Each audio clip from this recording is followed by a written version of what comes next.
A couple prominent 49ers could switch positions this offseason. Who do you think they are?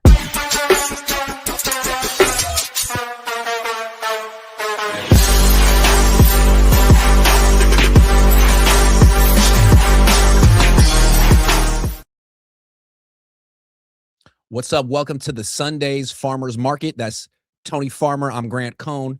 We're going to go through the roster today, position by position, and talk about whether the Niners are set at each one, what they could add, what could change.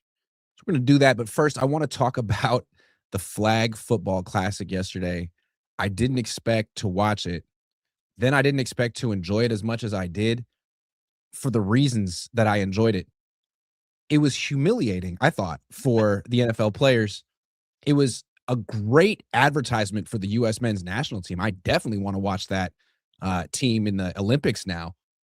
What did you make of that spectacle? I think I probably liked it a little more than the average bear. I certainly liked it more than any variation of the Pro Bowl, like the recent Pro Bowl we've seen in the last 2 decades where players don't really care anymore, or the other stuff the NFL has done with it. So I liked it more than that stuff.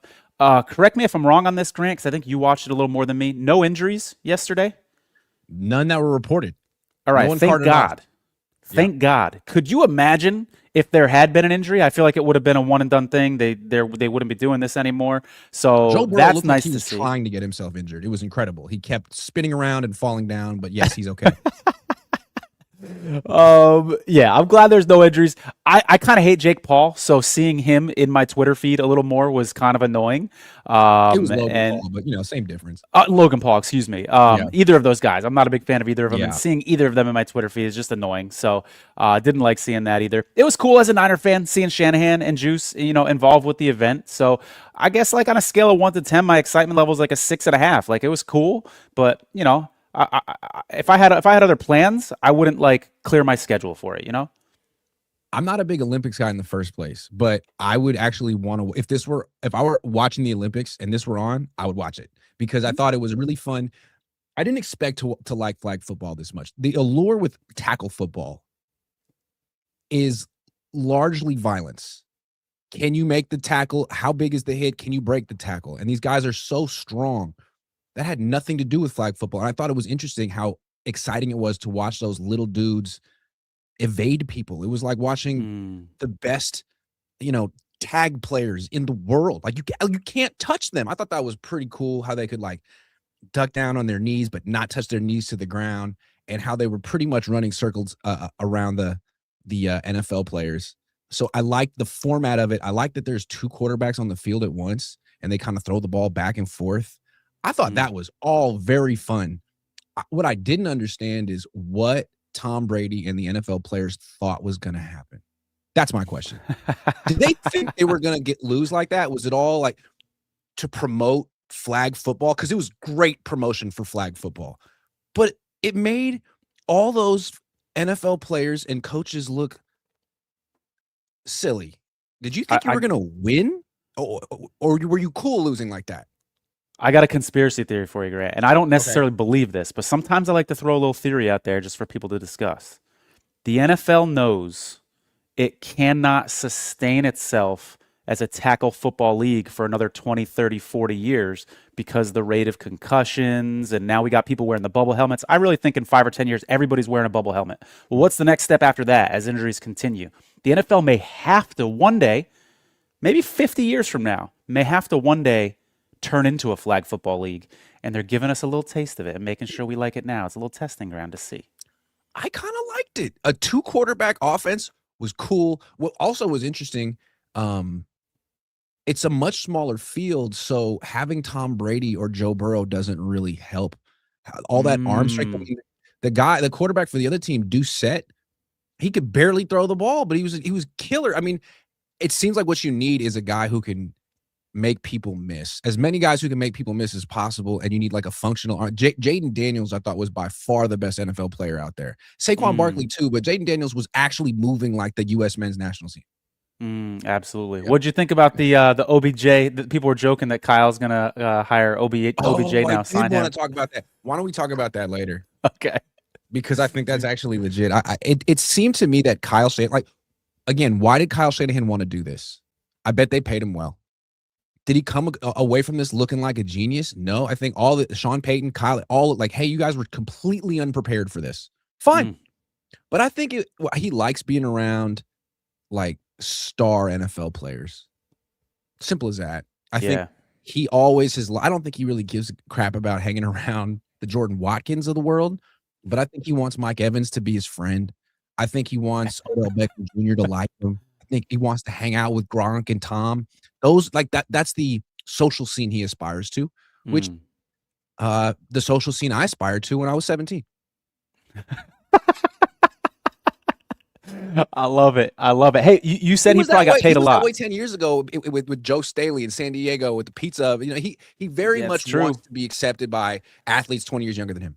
That's very true, and we'll see how sustainable that is as he continues to age. You said he probably got paid a lot. I think you're probably right. Correct me if I'm wrong on this. We'll probably never know how much he got paid. That's not going to be super public unless someone says it on a podcast. Yes. Right? What do you think it was? Wild speculation. Wait. Correct me if I'm wrong. Was this originally supposed to be overseas? Is this okay? So did that? I'm gonna process my answer with you. Did that number change? Did you get paid less because we're not going overseas anymore? I don't think it changed. I think it had the same sponsors, donors. Okay. So if that's the case, I feel like in order to convince someone to go overseas, because you're taking a lot of time. Flying takes time. You're taking time away from your family.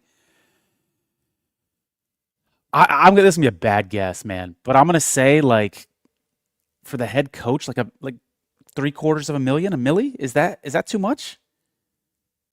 I don't think that's. I would guess he got paid 4 or 5 times that much. Really? For a week and a half. I bet he got paid. Yeah, you're right. The preparation and everything. This isn't just a game. Yeah. I bet he got paid $4 or $5 million for 10 days. My question is, how much money you think Brady got? Because he was the face of it and he promoted it. I wouldn't be surprised if Brady got $40 million, $50 million. I don't know. Maybe I'm wrong. But those events over there, they kind of throw money. It's kind of like the LIV golf. You know what I'm saying? Yes, they do. Throwing money around. Yep. Wouldn't be surprised. And would you turn do. down $4 or $5 million for 10 days work? Hard to do. But then you go out there and you play the game, and it's this is just a humiliation ritual. You're making these other people look incredible, so you can stand there and smile and be like, well, we got Logan Paul out there. Did you want to lose? You're getting your ass kicked. Yeah. Was it worth it? Yeah. If you're right about this and it's that much money, then finding out you don't have to travel abroad, that's like finding money in your pocket. It all of a sudden becomes a much better deal. So good for them. Good for them. Good for Juszczyk. All right, that's enough of the flag football. I like the flag football. Let's talk Brandon Aiyuk, considering he's still on the team, and this is what the 49ers want. I find this a very interesting story, and I keep bringing it up, and most Niner fans don't agree with my outlook on the situation, including you. And so the topic today is, am I too sympathetic to Aiyuk? So I'm not going to say anything. What do you think? Am I too sympathetic? And how do you feel about this whole situation? We'll start with how I feel. I think if I had to describe it in one word, it'd be exhausted. And I think I speak for a large number of 49er fans out there when I say we're exhausted by Brandon Aiyuk. It started immediately after the Super Bowl when he threw, I guess you could say, Purdy and Shanahan under the bus by complaining about his usage in the Super Bowl.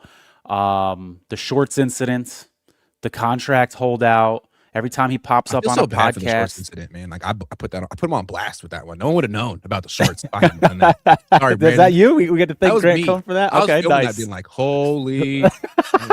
I love it. What? So it's just a long list of things, and then even like the last month, it's like Aiyuk in social media and in media, and so people are just sick and tired of hearing about it, especially when it's a foregone conclusion that he's out of there. So that's how I feel. I feel exhausted. Do I feel that you're too sympathetic toward him? I would say yes, because Brandon Aiyuk is not a victim in this situation. I think that there are people in Brandon Ayuk's camp, and when I say that, I don't mean his inner circle, because I don't know his inner circle. I mean people that are defending him on Twitter. There are people in Brandon Ayuk's camp who are portraying him as a victim. I'm not saying you are, but they're portraying him in a way that the Niners have wronged him. And I feel like it's the polar opposite. I feel like he's wronged the Niners. He's put this organization through a lot. He's gotten paid a lot of money to do a very little the last couple years. He's the furthest thing from a victim that I could imagine.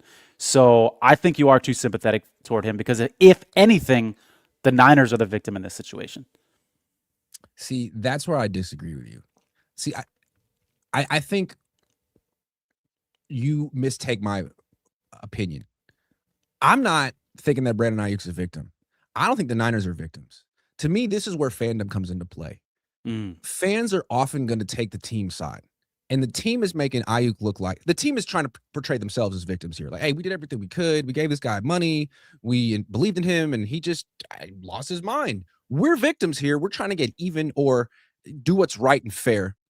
I don't believe the team when they say stuff like that. I know fans usually do. I look at this as both sides acting. I'm not going to say poor. Both sides have a personal grudge against each other. That's the way I look at it. Aiyuk acted personally and unprofessionally towards the 49ers because of stuff that's been happening for years that we don't really know about. I mean, he was in the doghouse in 2022. And I think in response, the Niners have been personal and petty in return.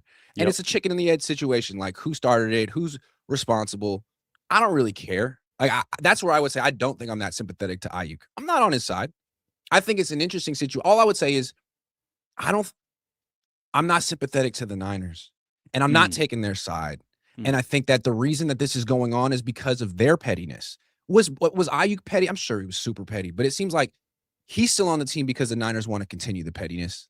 And I don't think that makes them look good. I don't think it's ever smart to be petty just because someone else was. They're supposed to have the high road here. They could be the victims for all we know, but they're not really acting like it. And I don't see what holding on to them, like what strategic game theory benefit it actually gives them other than it feels good to get some sort of revenge against someone who, robbed you or whatever, however you want to phrase it. The way I look at it is eventually they're going to cut him. Eventually he's going to go to Washington.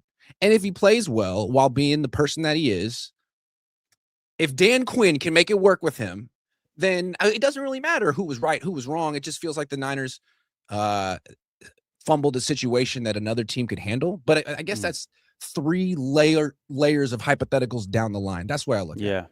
By the way, real quick, I want to retort to that, but real quick, the 49ers play the Commanders next year.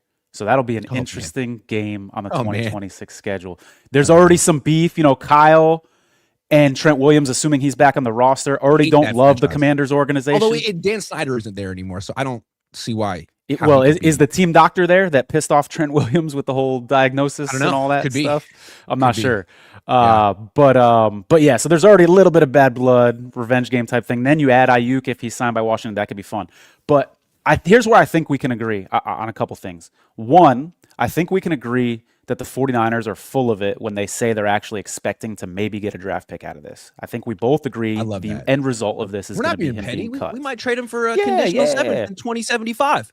Yeah. And they always have plausible deniability because we're not in the room to see how hard they're trying to make that trade happen, right? People around the league know, by the way. So the 49ers might look full of shit to other organizations who are like, nah, our phone's not ringing. They're not really trying to make a trade. So interesting to see how their credibility might change within the circle of the league. But the other thing that I think we will agree on, correct me if I'm wrong, is that we need to hear Brandon Aiyuk's side of the story. The longer we go without him speaking up and sharing his side of the story, the more skeptical I am of him. It's like, if you've got a good argument here, then let's hear it, bro. Let's hear your side of the story. If you got a good reason why you treated the 49ers this poorly, let's hear it.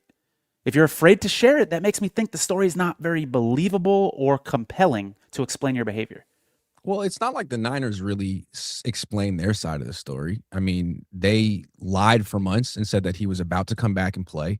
Then it was reported that they took away guarantees, and they were like, yeah, we did. Sorry, we didn't tell you, and we can't tell you what he did, but it was really weird, but we can't tell you what it was, but just believe us that we were in the right. I mean, that's all they've ever really said. And Aiyuk hasn't said anything which I would imagine his agent doesn't want him to say anything. You're still under contract with the 49ers. If you bring something up, it brings a bunch of drama onto you. He just wants to go to Washington at this point. I think he was 25 when he signed that contract with the 49ers, maybe an immature 25. He clearly had a dilemma. He didn't know what to do. He changed his mind about 18 times. We all remember that. He made the wrong decision. The Niners instantly regretted it. I'm sure he instantly regretted it. Now he is like, look, I'm making the decision. I don't want to play for this team. I'm going with my gut. I don't like it here. I never liked it here. They don't like me here. I'm going to get out.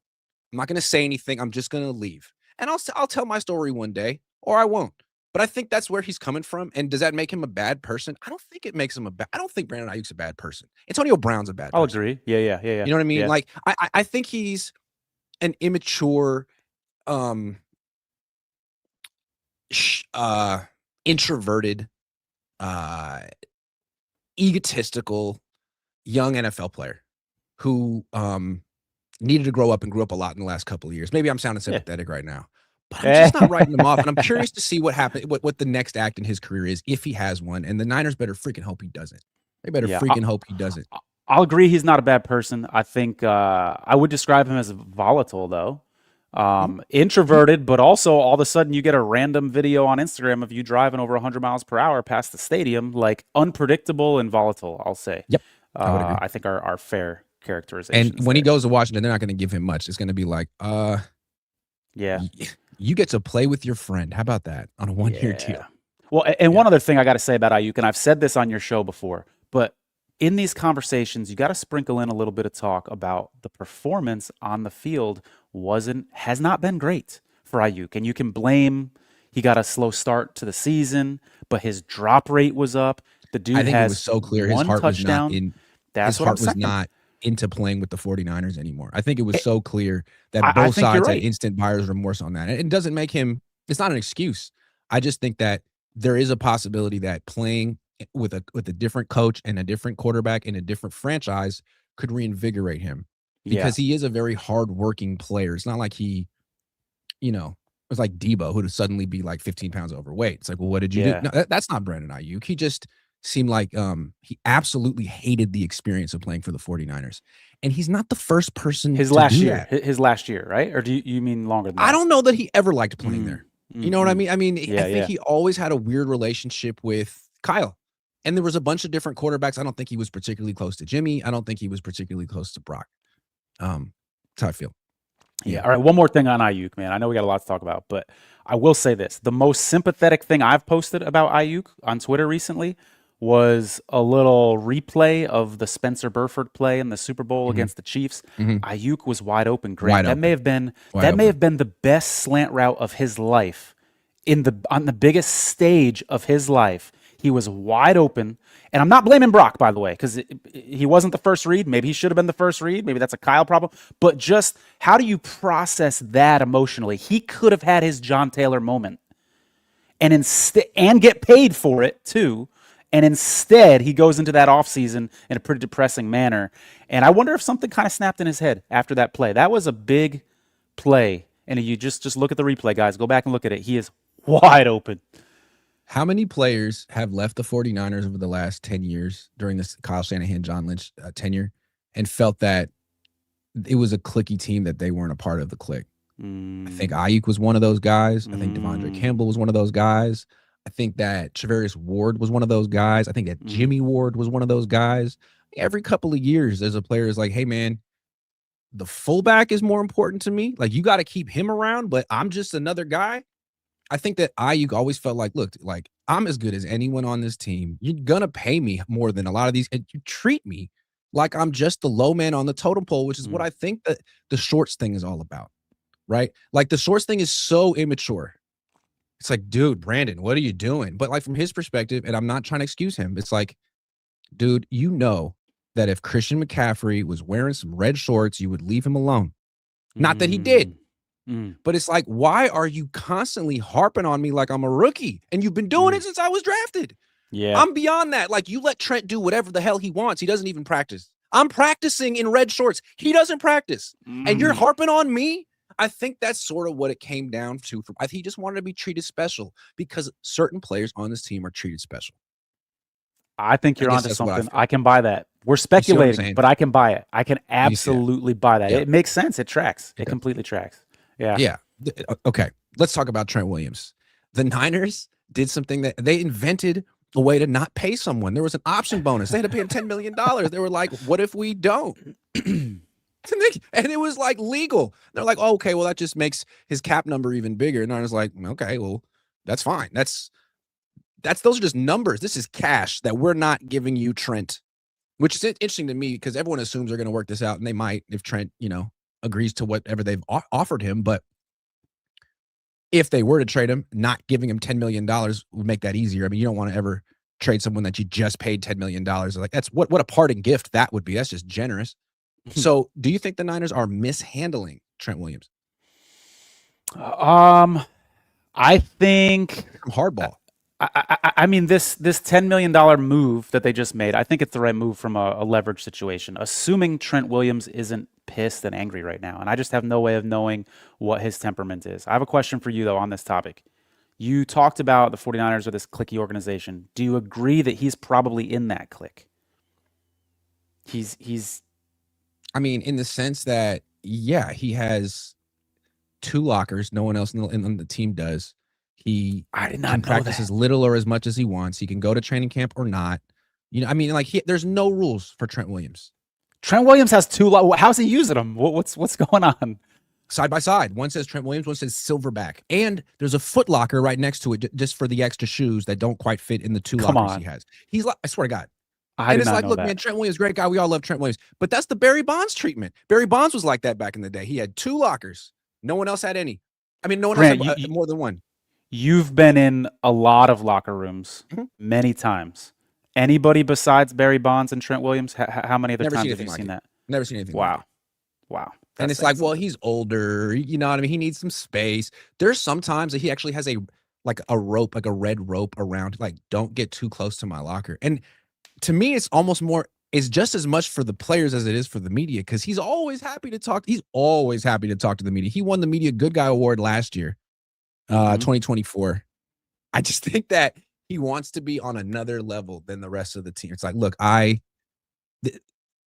am begged to play football. People are begging me to continue to play football. I'm not like you guys. I am the top 0.001%. All right, Grant, I'm going to tie this back to a prior conversation. If Brandon Aiyuk is watching this show right now, he might be. You think he's like, hey guys, I'm not doing that. Why am I the bad guy? I've only got 1 locker. I'm not at, you guys call me a diva. Practice. We didn't, but people call me a diva and all this stuff, talk about my attitude. Trent's the guy who's acting that way, and the organization is going to reward him with more and more money. I think they will. I think they will eventually. I don't think they will. Really? I don't think they will. I think this not paying him the option bonus, maybe other people could interpret it differently. My interpretation is this leaves the possibility of them cutting or trading him on the table. Because as soon as you give a guy $10 million, I feel like you're pot committed to him for that season. You're not going to give him $10 million and then turn around and cut him or trade him. But if you don't give him the $10 million, I think you're sort of telling him subliminally, like, hey, man, all options are on the table. So we have an offer for you. If you like it, you can sign it. But if you don't like it, we're not going to necessarily cave like we did the last 2 times we negotiated with you. We could draft a guy and then trade your ass. Sorry, you're 38. I agree with everything you just said there, that is the reason that they did it, but I think it's a bluff, basically. I think that they're doing it to get leverage, but ultimately plan on signing him. They're doing it to basically get a better deal down the road. We'll see. Let me say this about Trent. I'm going to say some controversial shit right now. Uh-oh. I don't think he's that good anymore. I think last year was the worst year of his career. I think Colt McKivitz is a better player than him right now. What does he do? I mean, it used to be that he was an incredible run blocker. And you could put him next to Kittle on the left side, and you could run there all day. You can't do that anymore. I don't think he's in the shape that he used to be. He was hurt down the stretch. I think Colton's better than him now. First of all, the chat's going to be lighting up with you saying that, because Colton McKivitz is one of the more polarizing player. He has improved every year. He's been a starter. You and I agree on that. You and I absolutely agree on that. Yeah. He's way better than he was 2 years ago. I agree. But there are a lot of people on Twitter who are not flexible in their open-mindedness and are keeping their opinion of Colton McKivitz and matching it with his play 3 years ago and aren't recognizing the fact that he's improved. But going back to your point about Trent Williams having the worst year of his career, the NFL now, for the first year ever, has an award for the best offensive lineman, and he wasn't a finalist. I believe there were 4 or 5 finalists. Earlier in his career, he didn't win the award on the team for the best offensive lineman as voted by the players. I got a stat for you. This is from sysdatahub.com. It's free. You can look it up yourself to verify it. It's a lot like PFF, but it is free. And just want to point out, it's not like PFF is any better than any other place. These are all subjective, people watching and then tallying up stats the way they see it. There's a stat they have there, blown blocks total. Trent Williams, 2025, 29. His previous career high was 20 in 2023. I mean, in 2022, he had 14. In 2024, he had 9. 29 blown blocks and 22 of them in the run game. He's 38 years old. And last year was a big step down. 2024, he played like half the season. They would be freaking stupid to extend him till he's 40. Stupid. Yeah. You're making some sense here. I will say this in defense of Trent a little bit. We know for a fact he was playing hurt at the end of the year.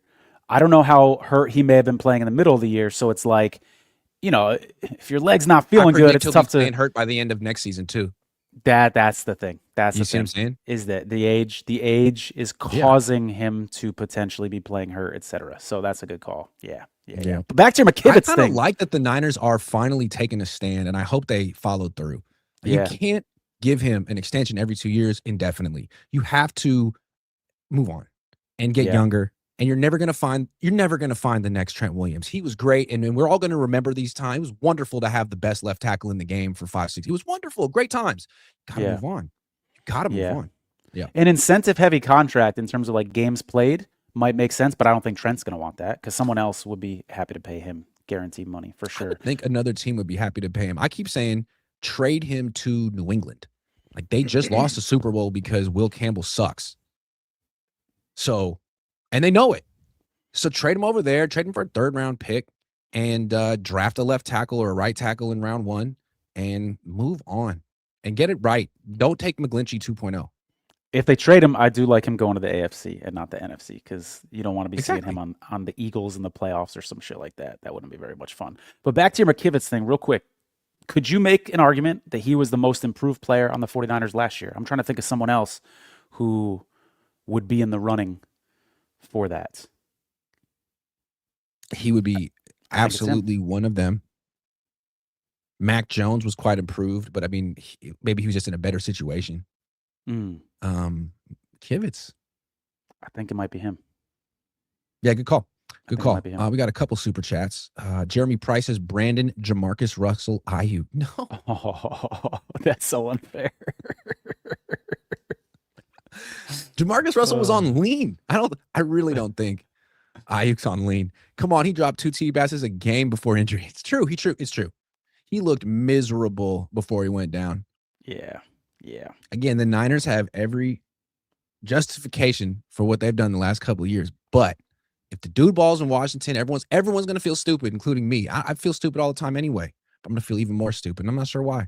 All right, let's get into the roster. We're going to go position by position. We're going to ask, are they set at this position? And if not, what do we expect them to do? What do we want them to do? We're not going to do quarterback because they're set at quarterback. And I don't think they're going to trade Mac Jones, which is one of my favorite things about this team because I think it really raises their floor.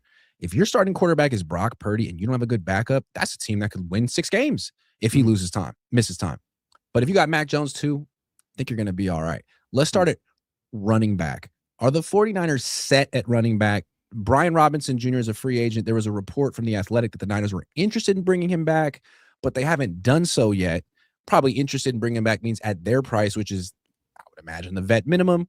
Also a report from The Athletic saying the Niners have big plans for Jordan James in 2026, which, I mean, makes sense.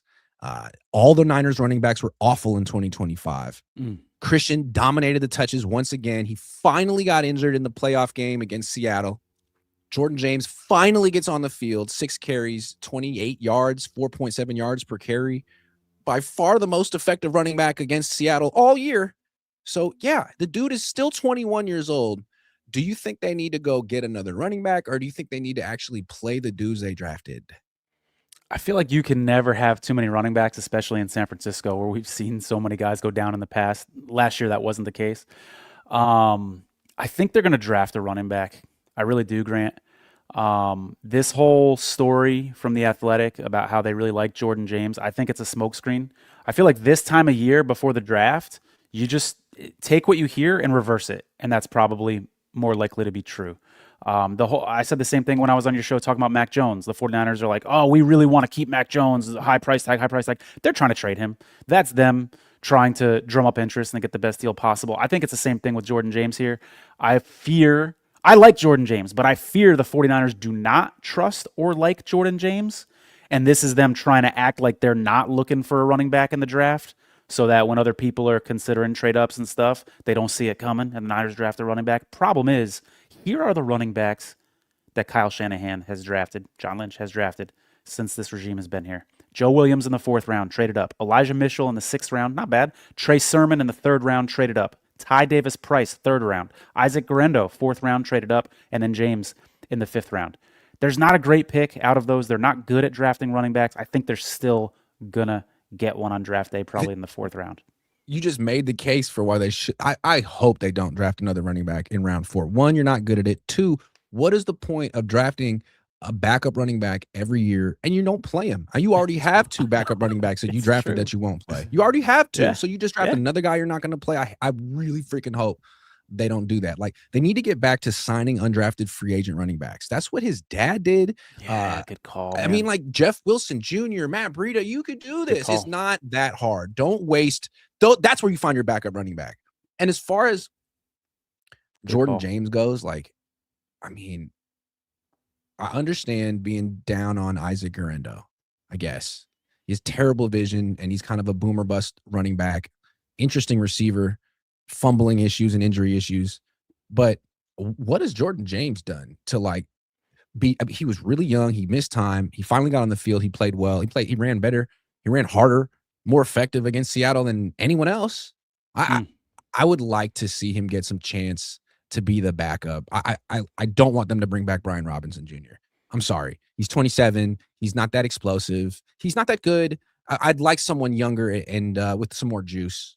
I like Curious decision not to give James some carries. Don't you want to see what you got at the end of the year? And I understand they were competitive and they were trying to still win games. Complete ass. Yeah.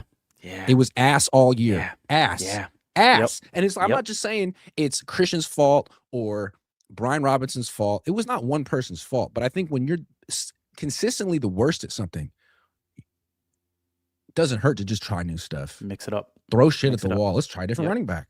And then, oh my God, in the last game of the year, you give Jordan James 6 carries against Seattle. It's like, oh damn, he's averaging almost 5 yards a carry. I didn't see that coming. Well, because how can you really judge a running back until you see him breaking tackles? That's the whole game. Can't see that in practice. So you learn something really late. Like, oh, we actually might have had a running game this year if we had played Jordan James. Maybe, we don't know. So now you have big hopes, big plans for him. You could give him 12 carries week 1 and he might suck. And you're like, damn, we should have found that out last year. But he's on my dynasty team. I got high hopes, Tony. What? I see what you're doing. You're lobbying for some carries for him next year. I put him on my taxi squad all year. This is a Kyle Shanahan running back. He's one freaking injury away. I got high hopes for Jordan James. Christian McCaffrey, if there is a click in the 49ers locker room, he would be he's the Zach from Saved by the Bell. He's at the top of the click, right? They're going to hold on to him 2 years too late because they love him. Just like they did with Frank Gore. Sorry. What if that's a reason why Jordan James didn't get carries? Because it would have made CMC look bad. That's a problem. That's a freaking problem. I might be wrong. Even if that's not true, the fact that we're throwing it out there as a possibility is a problem. The culture is in a way that we're even throwing that out there as a serious conversation. That's a problem. Dude, I just can't get over Christian McCaffrey last year. Like, yeah, he stayed healthy and they gave him the ball a ton of times. He averaged like 3.7 yards per carry at 29 years old. When Frank Gore was 29, he averaged 4.7 yards per carry. He had 1,200 yards and 8 touchdowns.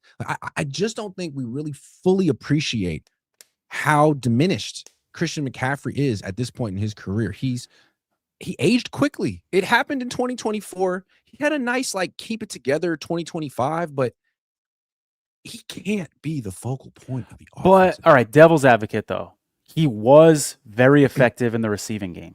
So how do we explain the fact that he did look explosive as a receiver, more explosive than he was at a running back? But so is it a vision problem? Is it a blocking problem? Is it a schematic problem? Like, I agree, he struggled as a running back. I'm not willing to say for sure that in a different setup with better offensive linemen and now Mike Evans on the team, that he could improve. Like, would you be shocked if Christian McCaffrey had 4.8 yards per carry next season? I'd be absolutely shocked. I would be Really? absolutely shocked. Yes. I think it's less likely to happen, but I'm open to it. Like, I think that it's like 40% chance. The only way that happens, and I don't think it happens, is if he's in a legit 1-to-1 timeshare with Jordan James or someone else, and he's running the ball 10 times a game instead of 20 times a game. There's no way if he's running the ball. And I think we can. That's another spot we can agree that I hope that happens. Yeah. You have to decrease this man's carries. He's not Superman. It will bite you. And I'm surprised it hasn't bitten him already. The fact that Christian McCaffrey held up all last season was a small miracle. I mean, he averaged 3.9 yards per carry in 2025 and 4.0 yards per carry in 2024. You got to find a new way to use him because the way you've been using him is just completely inefficient at this point. So, I like the idea of not signing a running back and going young here. I don't think they're going to give Isaac Guerrero another chance. And if they draft a running back, that's bad news for him. But I am very eager to get Jordan James in my lineup in fantasy football. 21 years old. You drafted him for a freaking reason. I hate the idea of the Niners drafting a backup, redshirting him because you brought in a veteran, Brian Robinson Jr. The idea of a redshirt is like, we're developing you. We like you. We have a plan for you. And then the next year comes on and is like, you know what? Let's scrap that plan. We lost interest. You can't do that. Yeah. I'm not saying you can't do that, but the Niners do it all the time. Let's talk wide receiver. They brought in Mike Evans. They brought in Christian Kirk. They still have Demarcus Robinson and Jordan Watkins, Jacob Cowan, Ricky Pearsall. That's 6 wide receivers. Are they set here? Before you answer, the Kyle Shanahan just spent a full day seemingly recruiting Odell Beckham Jr. At the Flag Football Classic. He had a good game. I mean, how old is he now? Fast out there, but he made a bunch of Odell catches. What's his age now? Do you know? 30. I think he's slightly older than Mike Evans. Hold on. Odell Beckham Jr. age. He's 33. He'll be 34 in November. He's younger than I thought. Him to camp on a flyer. He's younger than I thought. Wow. Do you think the Niners will bring in Odell Beckham Jr. into camp? Do you think they'll do anything else at this position? I don't think they're going to bring OBJ into camp. I think I wouldn't be surprised to see them draft a speedster. I think that's what they need is someone who can fly. Someone like Jacob Cowan? Yeah, I was going to ask you about those wide receivers at the bottom of the depth chart. Like, because of recent history of 49ers drafting wide receivers and them just amounting to nothing, and there's some exceptions to that with Aiyuk and Jennings, but because there's been so many guys like that haven't panned out, I'm just kind of assuming that Junior, Bergen, and Cowing are just not going to pan out. And if that's true, if those guys don't pan out, I would love to see them draft a fast receiver. Here's my issue with them drafting a receiver. I just feel like if they were to draft one, they'd take him in round, no matter what. No, they could take him in round 1. If they draft a receiver, he's not playing his rookie year. You have Mike Evans, you have Christian Kirk, you have Ricky Pearsall. Now, they all could get hurt and the rookie get on the field that way. But assuming those guys stay relatively healthy, it's another redshirt year for another wide receiver, another backup wide receiver that you're not going to play. I don't like it. I mean, I don't know how many snaps someone like Rashid Shaheed got for Seattle last season. Like, I could see someone in a role, or who's that speedy receiver, Mims in Denver, early in his career. You know, he'd come in and, like, he wasn't an every down starter, but against certain teams, he might blow up and have a big game. I could see them draft a rookie who plays that amount, and I wouldn't mind seeing that. But your prediction that he just rots on the bench, as we've seen with some of these running backs and certainly with wide receivers as well, is absolutely on the table and realistic for sure.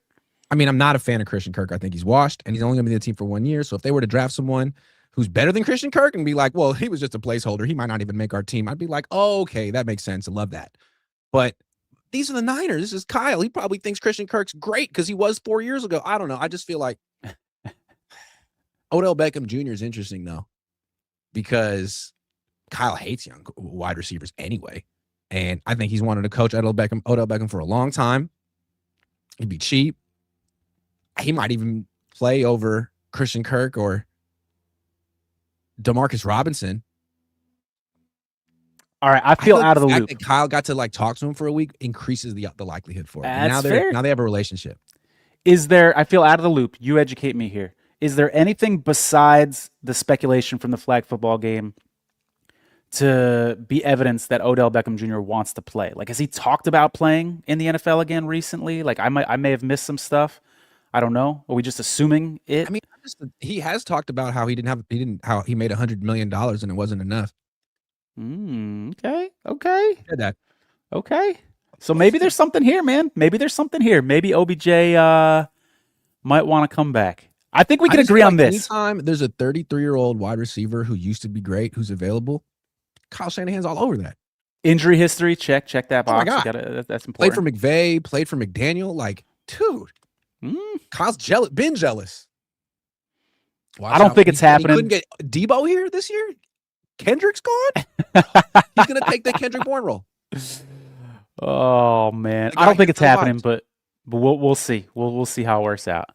All right, let's talk O-line. Are the Niners set at O-line? They don't seem to have a starter at left guard, although that really didn't stop them the last couple of years. They didn't seem to care. And they got a situation at left tackle.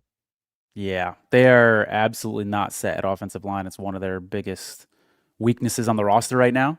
I like McKivitz. You like McKivitz. Let's have this conversation assuming Trent Williams is going to be back and that he left tackle is set as well, not at his elite level, but you got a starter there, a starter that might get hurt. The interior of the offensive line still needs a little work. I like Jake Brendel a little more than the average Bear. Like, I think he's not great, but he gets hated on a little too much on Twitter. I think if you had like 4 really good offensive linemen and Jake Brendel, you'd be okay and you'd be in a good position. He's getting up there in age too. I looked at his age recently and I was like shocked. I think is he 36 or 35? Who? Brendel? Jake Brendel? 35. Yeah. Yeah, that surprised me. I didn't think he was that old. So I would love to see them draft maybe someone that can play both guard and center and then give you some flexibility in there. Let these guys fight it out in training camp for these last couple spots in the offensive line. But they're far from set here. No, I titled the show "A Player on the Niners Might Switch Positions This Offseason." This is where I'm looking. Do the whole dominoes. I think they're going to trade Trent Williams. I think they are. I think they did Trent Brown 8 years ago. I think the not paying the option bonus was the precursor. Now, of course, Trent Williams could at the last minute take their offer, and that would change things, but I don't think he will. So what I think they're going to do is draft a tackle in round 1, trade Trent Williams for a pick on day 2, and then they're going to need a left tackle and a left guard. Problem is, it looks like the tackles available at the end of round 1 are right tackles. Blake Miller played right tackle at Clemson. The dude from Arizona played right tackle as well. I wouldn't be surprised if the Niners trade Trent Williams if they move Colton McKivitz to left tackle as opposed to playing a rookie there. He played left tackle in college. When Trent went West down Virginia. Week 18 of 2021 and they beat the Rams in L.A., left tackle was Colton McKivitz. I'm not saying he'd be great at left tackle, but he has improved a lot, and they love him. So if Trent's gone, look for Colton McKivitz moving to the left side. How do you feel about that? I like it a lot. I actually posted on Twitter a couple months ago, what if I told you the 49ers left tackle, the future is already on the roster? I was very much in the minority, though. I got hammered. People are like, oh, he's got short arms. He can't withstand elite pass rushers. And on the left side, he's going to be going up against even more pass rushers. Really technical stuff about his hip movement and all this stuff. On the right, though. True. Very true. I mean, Bosa's on that side most of the time these days. Yeah, that's true. I will say this. I think you and I agree that he could be a solid left tackle, but I think we are very much in the minority, and most 49er fans out there would be very skeptical of that. I think, Grant, this would be a great question. I don't know the next time you're going to be able to be talking to these Niners, training camp, etc., but this would be a great question for Colton. Hey, Colton, how would you feel about playing left tackle? Have the Niners ever talked to you about Yeah. you playing left tackle in the future? When's the last time you took reps at left tackle? I think I would love to hear his answers to those questions. I got another one. I wouldn't be surprised if Pooney moves from right guard to left guard. He played left guard in college. They have a glaring weakness over there. At their best, back in 2023, they were a team that would run the ball to their left. Maybe they find a left guard in the draft, but if the prospects they're looking for are guys who played right guard and right tackle in college, as opposed to moving them to the left side when they've never played this position and ask them to do it in the NFL, you could ask Pooney and McKivitz to make the switch, considering they played those on the left side in college and they're better. I wouldn't be surprised if the Niners did something like that. Did Pooney play left guard his rookie year? No, he played right guard because all right guard. Burford got hurt, and that was that was the opening. It seemed like they drafted Pooney to replace Banks down the line. But Burford got hurt, and Pooney filled in and was good. Yeah. Pooney's an interesting guy, Grant, because his rookie year, that looked like an incredible draft pick.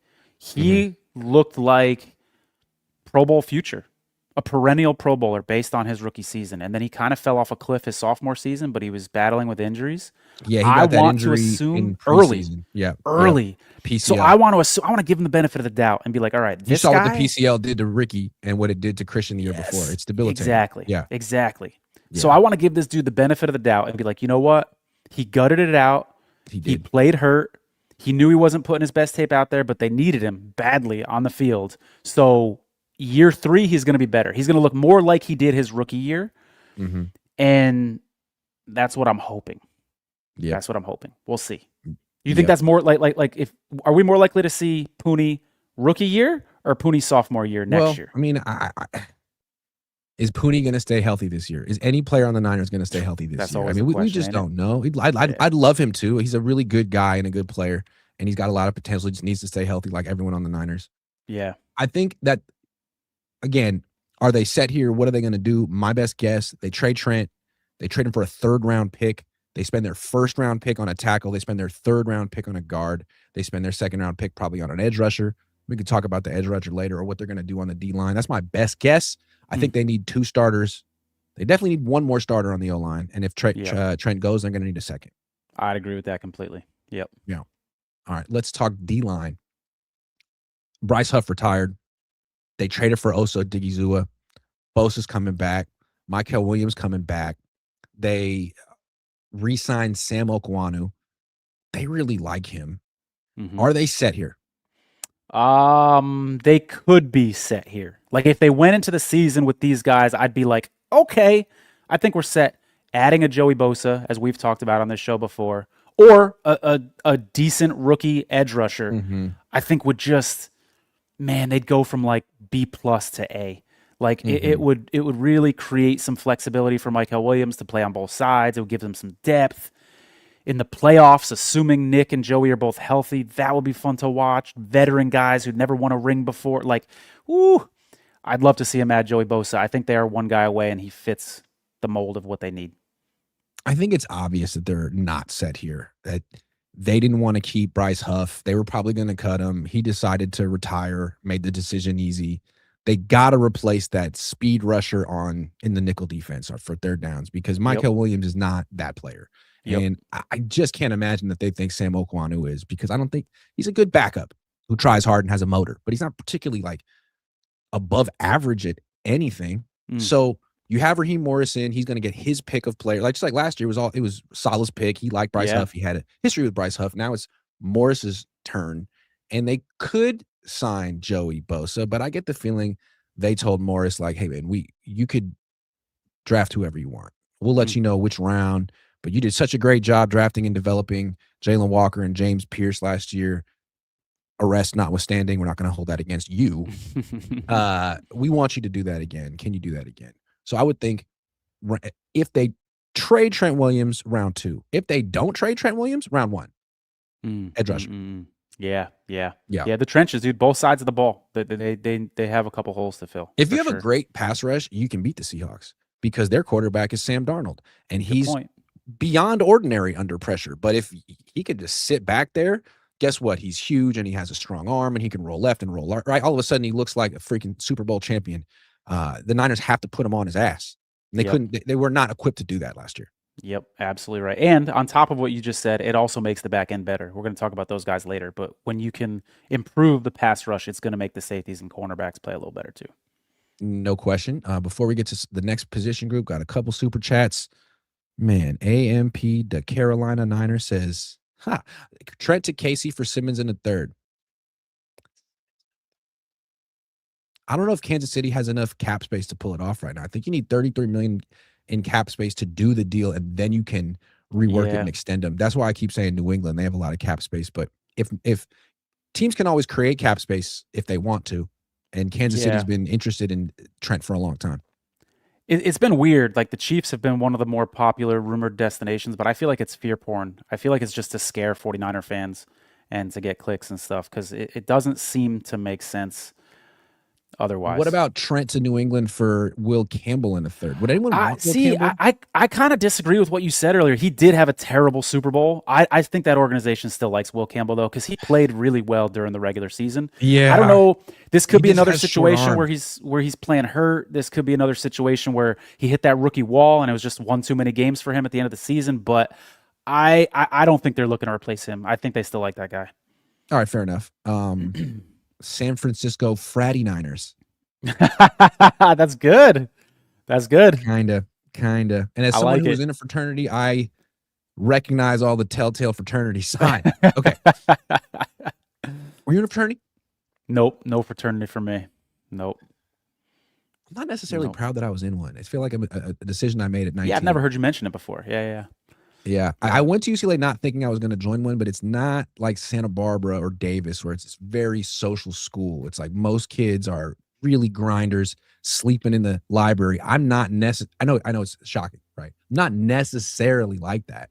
I kind of wanted a little bit of a social scene, and so I rushed my spring quarter of freshman year, and I never lived in the house, but I needed a place. You know what I mean? UCLA, it's not like there's like at San Luis Obispo, all the kids have houses and shit. It's all nice. You would never need to be, but in Westwood, this is not interesting to any. Where'd you go to college? I went to Ball State, but I used to work at colleges and universities, so I've been on a lot of campuses. Did you play at Ball State? No, definitely not. Considering it's a MAC school, maybe you might have thought I might have got on the field there. But I was at Ball State, by the way, when Nate Davis was the quarterback, who the 49ers later drafted. So I saw him play. And the Ball State was ranked that year. Say that again? Didn't he throw with a glove on his hand? He did have a glove on his hand. Hell yeah. Yep. He was the original Kenny Pickett. Yep. That dude was fun to watch. Yeah. Are the Niners set at linebacker after signing Dre Greenlaw? I think they are. If they have an injury, I wouldn't be surprised to see them bring back old friend. I'm having a brain fart here. Yes. I wouldn't be surprised to see them bring him back. But this room's kind of bloated right now. I think they've got like 8 linebackers under contract. They can only bring back 5 probably on the roster. Nick Martin is a big question mark with his health. What a curious case. What the heck's going on with him? But I think they're pretty set. I wouldn't be shocked to see them bring in Kendricks just for, they like competition. Kyle always preaching competition. So I could see that. If I had to bet, though, nobody else coming on. It just feels like, oh, man. It felt like this was one of their weaker positions the last 2 seasons. Because Dre didn't really play in 2024. And then last year, I just didn't think very much, or very highly of D Winners. Nick Martin didn't do anything. Tatum Bethune got a chance to play, but I think he kind of got exposed. And they couldn't stop a freaking screen pass when he was on the field. I like Garrett Wallow. I thought he was a nice addition. Kendricks is always out there, but he's not exactly young. If Dre Greenlaw doesn't stay healthy, you're right back where you were last year, where this is one of your weaker positions on the team, even with Fred Warner. I don't know what you do, though. Do you draft another guy when you just whiffed on Nick Martin? Do you give Nick Martin a chance? I don't know. They might be set, but I don't think it's that strong of a position unless Dre Greenlaw plays, 15 games. All right, I think I like this linebacker group a little more than you, and here's why. Winters and Bethune are very polarizing. A lot of people have strong opinions on them. A lot of people have weak opinions on them. I think the reason for that is because those guys, both of them, would play much better, do play much better as a third linebacker on the Niners. When you make them be the number one linebacker and they've got to take on some more serious coverage responsibilities or they got to have the green dot, I think you see their performance drop off. You sit either of those guys as the third linebacker next to Warner and a healthy Dre Greenlaw, I think they will perform well above average. I really do. Yeah. The problem is you're just one much. injury to Greenlaw away from being right back where you were last year. Very fair. Very fair. I mean? That's the thing. Like Greenlaw's a great addition, but he could be nothing, right? He could be like an idea. That's essentially what he was for the Broncos last year. So, but again, if they were to spend a 4th-round pick on a linebacker, it'd be like, well, what was Nick Martin? What was that about? You already gave up on him? It's an admission. It's an admission about how they feel about Nick Martin if they draft a linebacker. So I do think they are set at linebacker. I don't think they're going to make any more big additions in the draft or in free agency. Yep. And if they have to get one, it'll be probably Eric Kendricks, which is he's probably if you're on the Niners, he might be the second best linebacker on the team right now. He might be better than Dre Greenlaw right now. He's healthy. He was well. Do they beat Philly without Eric Kendricks in the playoffs? Absolutely not. Absolutely not. He Especially made because the lack of right? depth there. Yeah. Absolutely. Yep. It's a good call. I'm just saying. Yeah, so we agree on that. Probably not adding to the linebacker room. Probably not. But at least they do have Eric Kendricks in their back pocket, assuming I think they do. Okay, one more. Yeah. He's a West Coast guy. Are the Niners set at DB? They haven't made any changes to this room. They have all their starters coming back, but you don't really have any true Pro Bowl players here. Lenore's borderline. Yeah, I mean, I'm higher on Lenore than most. I think he's closer to elite at the cornerback position. I really do. If had you a hell use of a him the Super right Bowl. way and let him play in the slot sometimes. Yeah. I like Stout a lot too. By the way, I think we're going to see an improved Stout next year. I think they're more needy at safety. I would like to see them get a free safety. It seems like they've got 2 strong safeties right now. I just don't know what to make of Jair Brown. He's somebody who has looked good at times, has looked bad at times. I may have had this conversation with you. Correct me if I'm wrong. I think we speculated that it just may be like a system thing. Like, how do you explain Jair Brown's regression? Respectfully, when did he look good? His rookie year. Okay, yeah, his rookie year. Yeah, he picked off Patrick Mahomes in the Super Bowl. I was making sure we were on the same page with that. Yeah. That was okay. His rookie year. I feel like he started, and then regressed after so. that. Yeah. To the point where last year they had him at like dime back. He was playing linebacker sometimes. I thought that was better. Then they moved him back to free safety, and I didn't like. I thought they kind of panicked and didn't let Marquise Siegel work through the growing pains and just went back to like the Devondre Campbell of safeties, who has no upside and he's slow. Yeah. I would have liked them to stick with Marquise Siegel. And if they're going to add someone to safety, I'd like it to be a veteran, someone like Jimmy Ward, because I think they do have an interesting young free safety in Marquise Siegel. I thought he showed enough to give him another chance. He looked like a young Diamador Lenore in the sense that Lenore, his first couple of years, gave up plays and got mossed, but he was always right there. And it felt like, and then eventually in year 3, he started making the plays. Siegel could be like that too. Is Siegel like the Jordan James of the defense? Like we should have seen a little more from him last year? And yes. And I think that he could take a huge leap this year, like Jordan James, the 2 5th-round picks, where the Niners often do well. Yeah. They could be big contributors. All right, let me ask you this, I'd like Graham. to see Siegel be above. They should be in an open competition at free safety between Brown and Siegel if you bring in no one else. And I think Siegel would win that competition.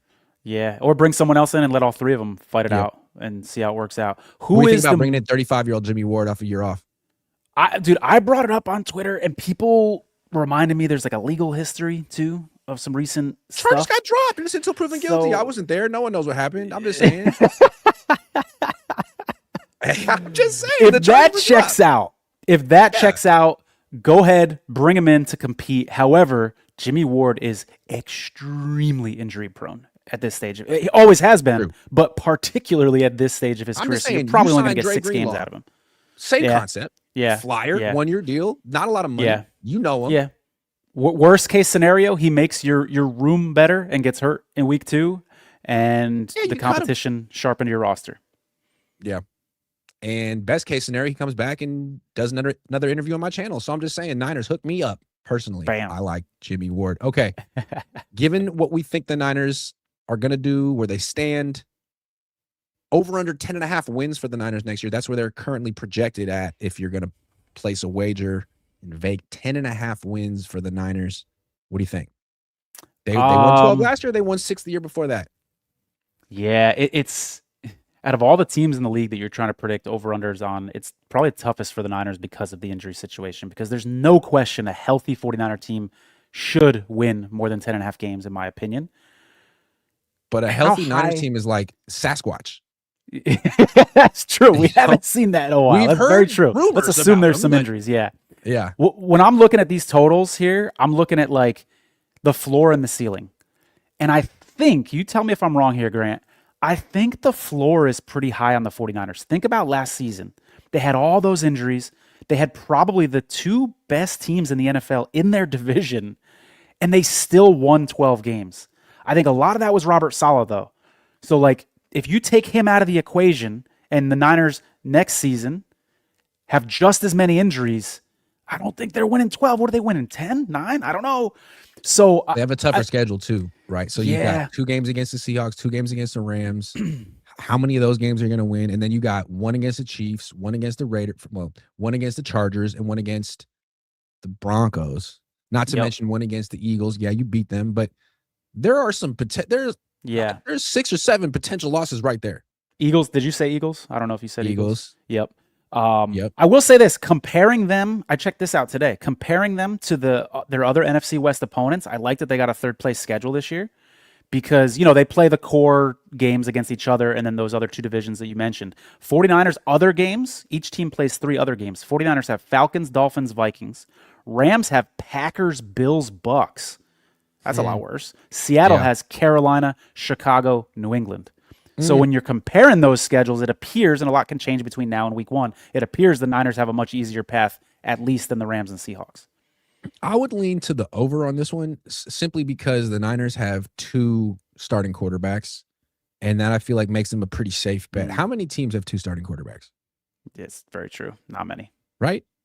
Maybe Handful. Just them. Maybe there's another team I'm not thinking of. The Packers did last year, but the Niners legit have 2 good ones.